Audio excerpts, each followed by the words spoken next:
আর এইদিকে আমি রেডি হতে না হতেই কিন্তু ওইদিকে আমাদের ব্রাহ্মণ কিন্তু চলে এসেছিল, তাই কিন্তু তাড়াতাড়ি করে অল্পের মধ্যে রেডি হয়ে কিন্তু আমি চলে গিয়েছিলাম সব কিছু গুছিয়ে ঠাকুরমশাইয়ের সামনে দেওয়ার জন্য। প্রথমে কিন্তু ঘরের মধ্যে সত্যনারায়ণ পুজোটা হবে, তারপর কিন্তু বাইরে বড় ঠাকুরের পুজোটা হবে।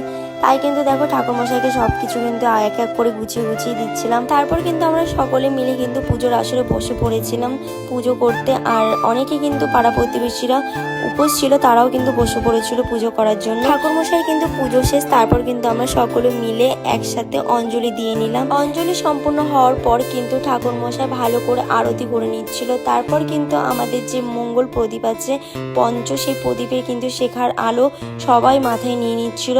ঘরের পুজো সম্পূর্ণ হওয়ার পর কিন্তু আমরা তুলসী মন্দিরে চলে এসেছিলাম। এবার বড় ঠাকুরের কিন্তু পুজো হবে, তার জন্য কিন্তু সব কিছু কিন্তু আমি আর আমার দেওর আর যারা যারা উপোস ছিল সবাই কিন্তু সুন্দরভাবে গুছিয়ে নিচ্ছিলাম। গোছানো তো হয়ে গিয়েছে, এবার কিন্তু ঠাকুরমশাই পুজো শুরু করে দিয়েছে।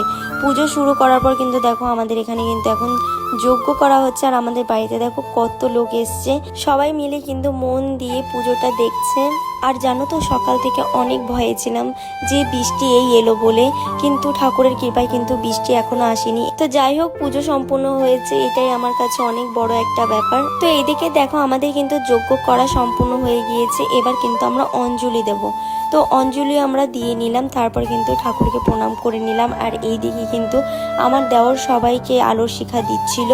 তো আলোর শিখা দেওয়ার পর কিন্তু আমরা কিছুক্ষণ পর কিন্তু প্রসাদ তুলে নিয়েছিলাম।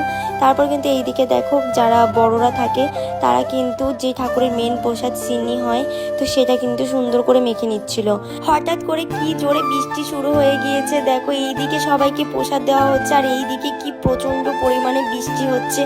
সবাই মিলে কিন্তু চেঁচামেচি শুরু হয়ে গিয়েছে। তো যাই হোক ঠাকুরের কৃপায় কিন্তু পুজোটা সম্পূর্ণ হয়েছে বৃষ্টি আসার আগে, এটাই আমার কাছে অনেক বড়। সবাই মিলে কিন্তু দেখো তাও ধীরে সুস্থে কিন্তু প্রসাদটা খেতে পারছে, কারণ ওপরে তাঁবু দেওয়া ছিল। তো তারপর কিন্তু আমি আর কোনো ভিডিও দিতে পারিনি, কারণ হচ্ছে সবাইকে প্রসাদ দেওয়া হচ্ছিল।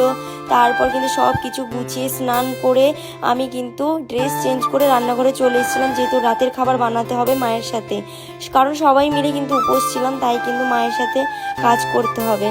দেখো আমরা রাত্রেবেলায় কিন্তু খিচুড়ি আর একটা সবজি, পাঁপড়, চাটনি আর সাথে ছিল কিন্তু একটু মিষ্টি। তো সবাইকে কিন্তু দেখো আমি খেতে দিয়ে দিয়েছি, সবাই মিলে কিন্তু খাওয়া দাওয়া করে নিয়েছি, আমিও খেয়ে নিয়েছি। তো শরীরটা অনেক টায়ার্ড আমার। তো চলো ভিডিওটা এই পর্যন্ত, দেখা হচ্ছে পরের ভিডিওতে, টাটা।